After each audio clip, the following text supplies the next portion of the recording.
always advocate, no matter the kind of challenge you have in the marriage, even if you decide to stay apart, don't marry.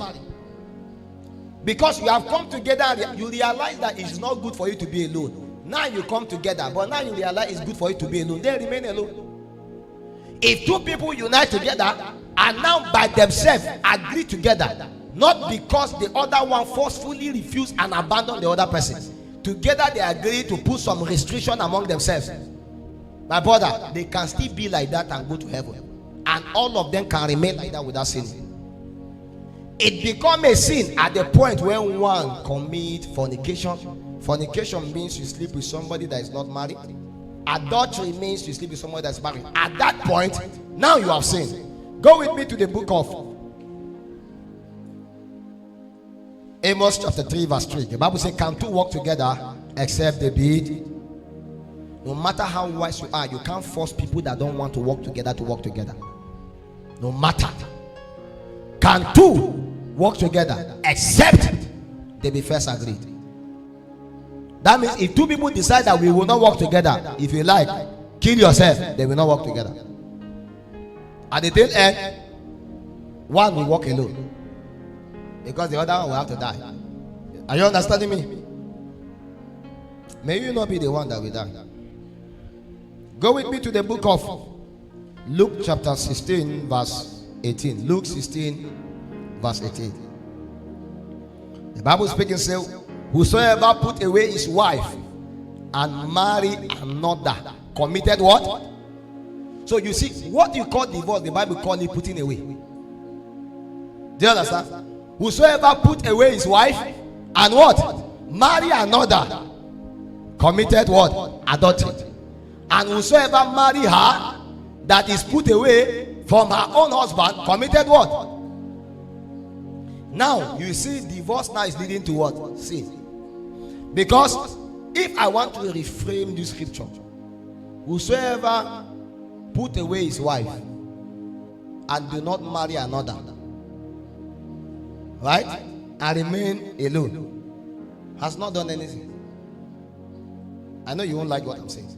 Understand what the scripture is saying and understand the light in the scripture.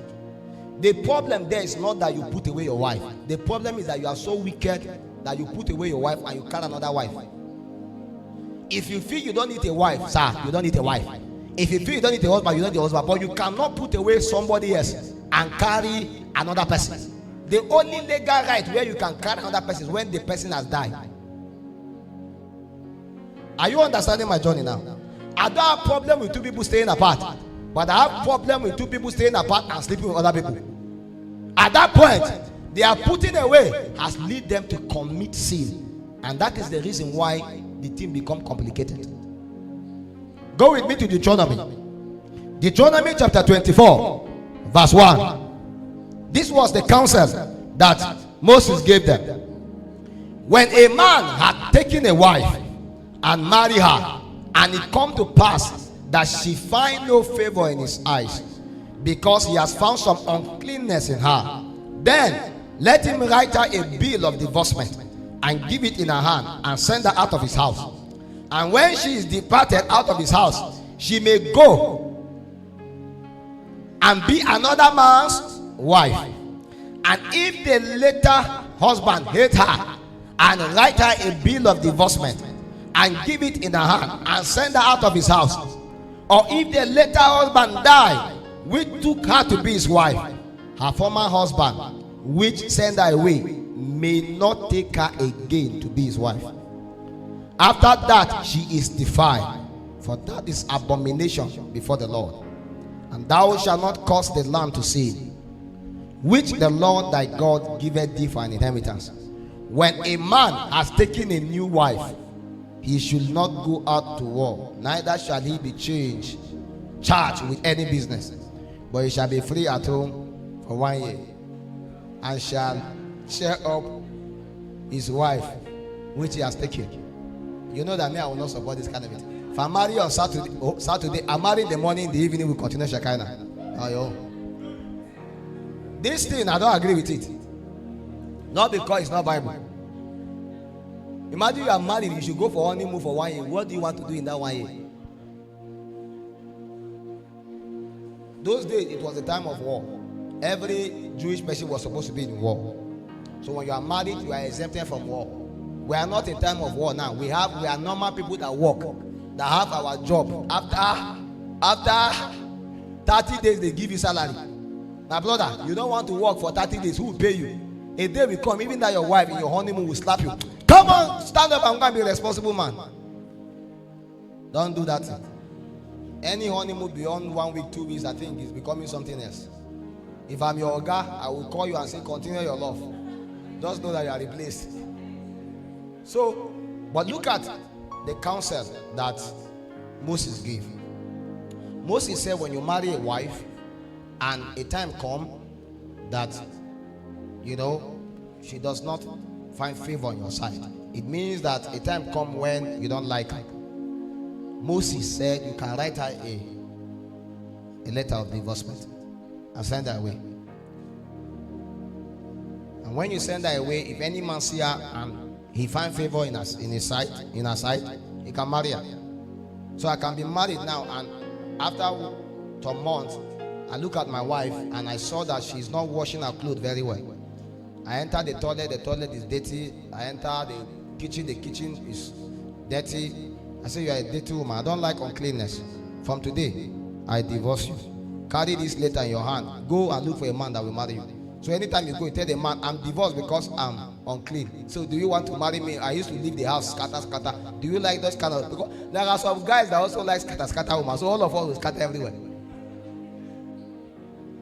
So peradventure you marry a woman and you discover some character trait that you are not expecting. Moses said you are permitted to let her go. And when you let her go, she should go with that bill of divorcement, and somebody can read that bill and still be okay with her. And the person cannot marry her. And if that person marry her, according to Moses, if that person too, after a while, he now discover that this one is not just only that she's dirty. Me too, I'm dirty. She too, she's dirty, but she eats food too much.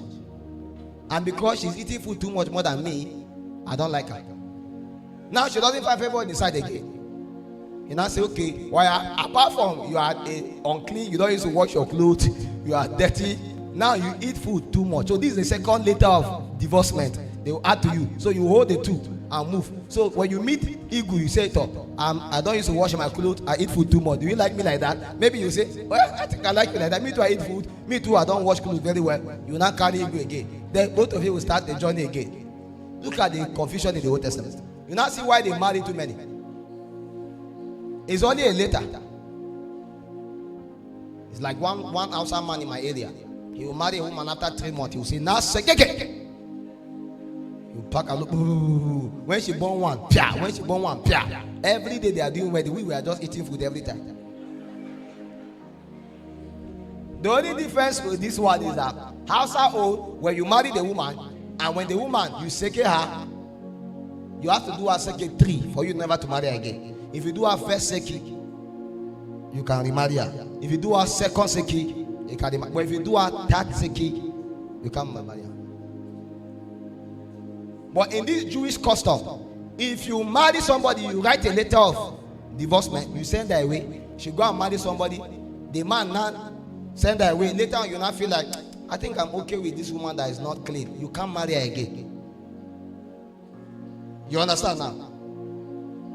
That was the law that Moses put for them. And people have used this law and abused it. People always want to cheat God.